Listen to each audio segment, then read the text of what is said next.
We're doing this for conservation, to try to keep the national bird actually visible in the country. When we began this program in Copan Valley, the area was devoid of an active population of macaws. There were a few birds at the ruined site that had been confiscated at the border, generally in poor condition, most not flying and on a real poor diet, but they were there. The concept of the bird park started in Roatan in the Bay Islands. I was in the commercial fishing business for about 18 years. I ended up inheriting a group of birds from a lady that had become the bird lady of Roatan, and was taking care of them over a fairly long period of time, long enough for me to become the bird man of Roatan.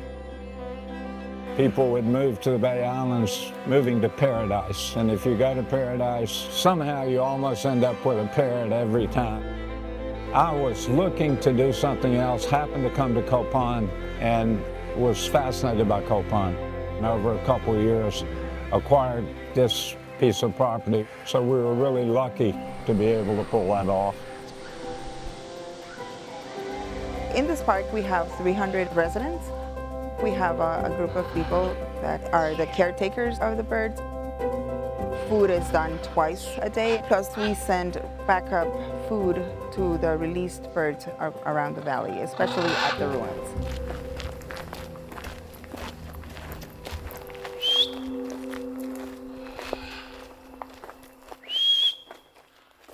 The bird's diet consisting of fruits, some vegetables, some pellets.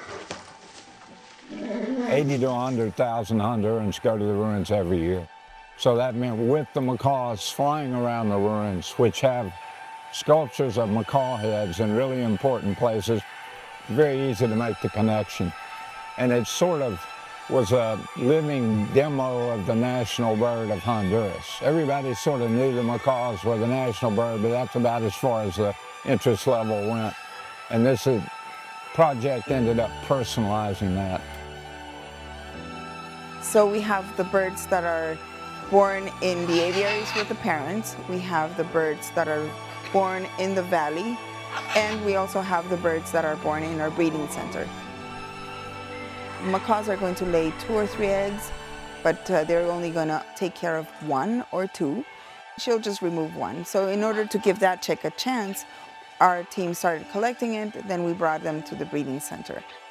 The transition is those chicks that are hand-raised, they're going to be put together in an aviary with the chicks that were raised by the parents in the aviaries. And then they stay together throughout the whole process prior being released. In 2010, Jamie Goodarty from the World Parrot Trust visited, made that suggestion that we switch to releases, and that really has dramatically changed the whole focus of the park. I think I can speak on behalf of all our team, and to me as a personal experience, it never gets old.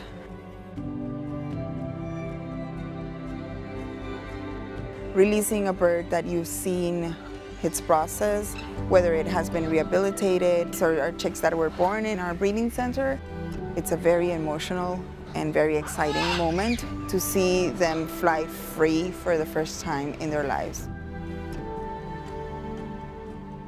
Going forward, what I would hope is, I'm 79 years old, so I'm not going to go forward for too much longer, but the park hopefully can continue the process.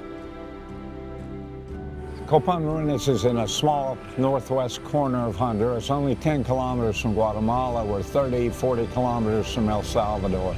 This program could easily be shared in other countries here in Central America.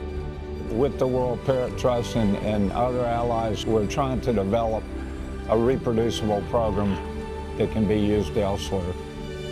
I've been in this beautiful park for 9 years. I've always been in love with the macaws, and so this place is literally heaven. The thing is, it's so visible and so iconic that if you protect an area for the macaws, it's a cheap way to give a lot of protection to hundreds of other species that happen to inhabit that forest as well.